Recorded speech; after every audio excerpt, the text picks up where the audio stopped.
That's something I really wanted to focus in on this podcast today, is giving you an opportunity of, is there misconceptions or is there certain numbers that we're not looking at hard enough? And maybe I'll just leave it there. I know I'm going to have questions along the way, Sure. Lance, but maybe we'll start with just the misconceptions or what you feel, I don't want to say misused, maybe misunderstood within a Haney test. Yeah. No, so, man, where to even start? You're certainly right. I mean, so yes, number one, there is a learning curve. I would say that probably the biggest step in learning curve is, number one, that there's a ton of numbers on this test. Yes. And so when you try to take it all in at once, it's like drinking out of a fire hose, right? But a couple different directions. So I'm going to talk a little bit about the misconceptions on the fertility portion of the test. Perfect. And then I'll talk a little bit about maybe some misconceptions or where to start when you're talking about the soil health type numbers on the test. That'd be perfect. So the first thing on the fertility side is that anytime you send a soil sample to a lab and they're doing an extract test, Yep. right? Whether that's Malik 3, Bray, ammonium acetate. So really what you're doing in the lab is you're taking a dried soil, it's ground to a certain sieve size, and then you are adding a certain amount of soil to these solutions. Yep. And you're pulling everything out that those solutions will pull out. Now, the idea is that you're trying to evaluate what's available to the plant, right? Yep. So the overarching misconception in general with all soil tests, in my opinion, is that, well, is that really what is available to the plant? Yep. And they're still arguing this to this day, right? Yep. Well, you can't use Malik 3 and calcareous soils because you're overestimating phosphorus and calcium and those things. And so where do you draw the lines? And it's no different with the Haney test. What I mean by that is that you can run phosphorus with 5 different extracts, you get 5 different numbers. Yes, right? Exactly. Incredibly frustrating. It's frustrating for the lab as well because we answer those questions all the time. I know, Johnny, it's probably frustrating for you, right, as an economist. Yep. It's frustrating for the farmers. So, but it's the reality of it. It has to do with the strength of the extract. Yep. So one of the big misconceptions is that when people get a Haney test back and they see that their potassium number is 100 parts per million, and they're used to seeing something that looks at 200 and 220. Well, even 250 in my neck of the woods. 250. Yep. They panic and they think that they lost all this potassium, right? And that can cause really high fertility application rates if you don't understand that. Exactly.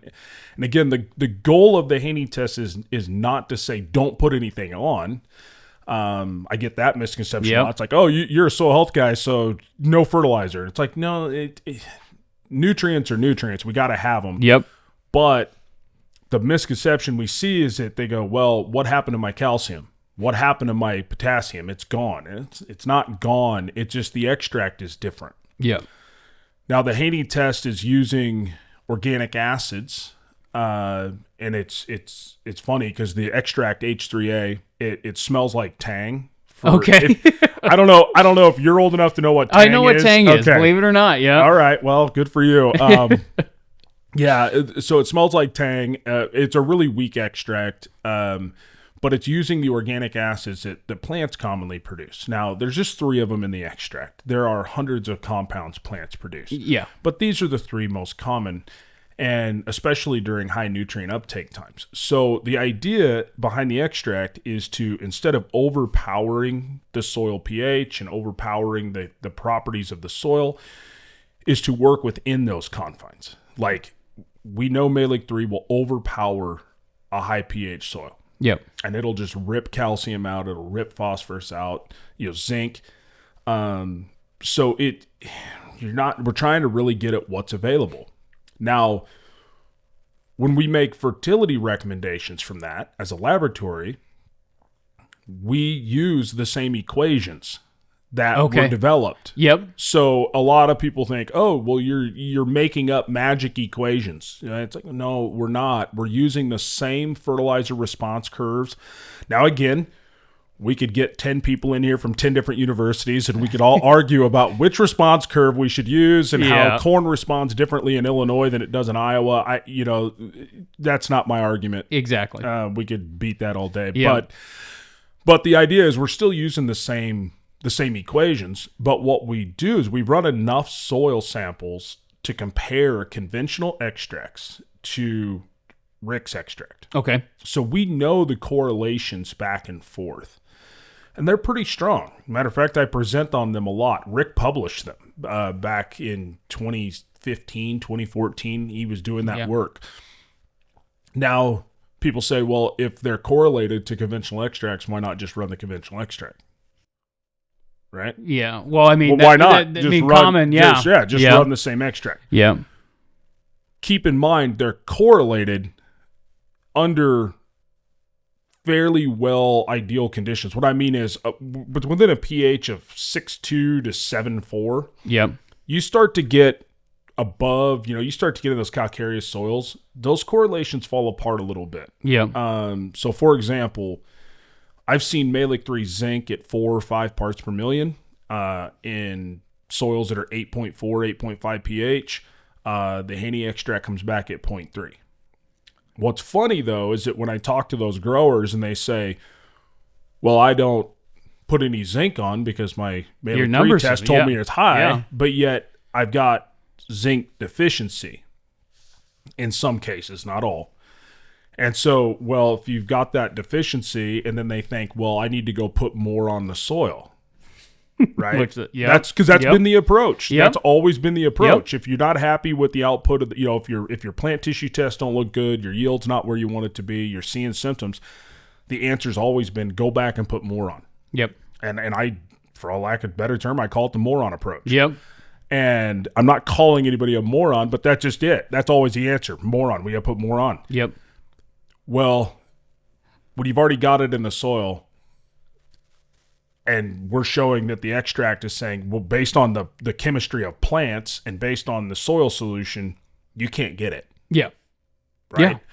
And so that's one of the biggest learning curves with the Haney test, is it being familiar with what these, because they are going to look different, especially for your cations and some of your micros.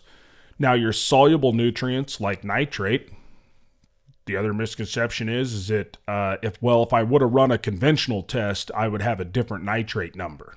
And no, they're the same because nitrate is soluble. And so I often get told my Haney test, I didn't get as much nitrate. Well, no, you did. It's the same nitrate number. And that all kind of started from a publication that was made years ago out of one of the universities showing the difference between Haney and conventional. Well, what they did is they ran a Haney test to a 6-inch soil sample depth. Okay. And then they ran a 0 to 6 and a 6 to 36 nitrate. Okay. So they reported this huge nitrate number on this conventional test saying it gives a higher credit. And I'm like, well, yeah, but if you would have measured the 6 to 36 as a Haney as you would have got the same nitrate. So, so those are some of the biggest issues with the fertility side. And again, it's mostly just what I recommend early on is that if you're very comfortable with conventional test, run the conventional test and the Haney test on the same sample. Now, you don't need to do this on 1,000 samples. I mean, you just do this on a couple. And really sit down and start to compare them and see how those correlations line up for yourself. And when we build the recommendations outside of nitrogen, if we generated a recommendation for both of those samples, they're pretty close. Okay. For example, you might be calling for 45 pounds of phos on conventional, and we'd be calling for maybe 40 on Haney. Or maybe 50. But they're not drastically different. And again, show me a fertilizer spreader that you can get down to a difference of 1.5 pounds an acre and, that kind of thing. So, did you want to go into anything more on that side? We'll maybe hit some of those nutrients and kind of maybe some of my stories with the Haney in the sense of, I remember one year, I can't remember exactly, I just remember it was a drier year. Okay, we did a Haney test. And of course, the yields weren't where we wanted to be, and we had this discussion, and maybe just reiterate, that organic end pull. Yeah. And the importance of water to make sure that you could actually count those credits. And if there's not a drought year, a correlation I've seen that maybe that 1 pound per bushel is probably more true on a drier year. On wetter years or irrigation fields, there might be an opportunity. Guys, if you like the information that you've seen so far, go ahead and check out the full-length podcast on our YouTube channel. Be sure to subscribe there. It's also on all the major podcast platforms. We're constantly dropping info and more content on all the social media platforms, TikTok, Instagram, Facebook, etc. Check it out for a lot more content.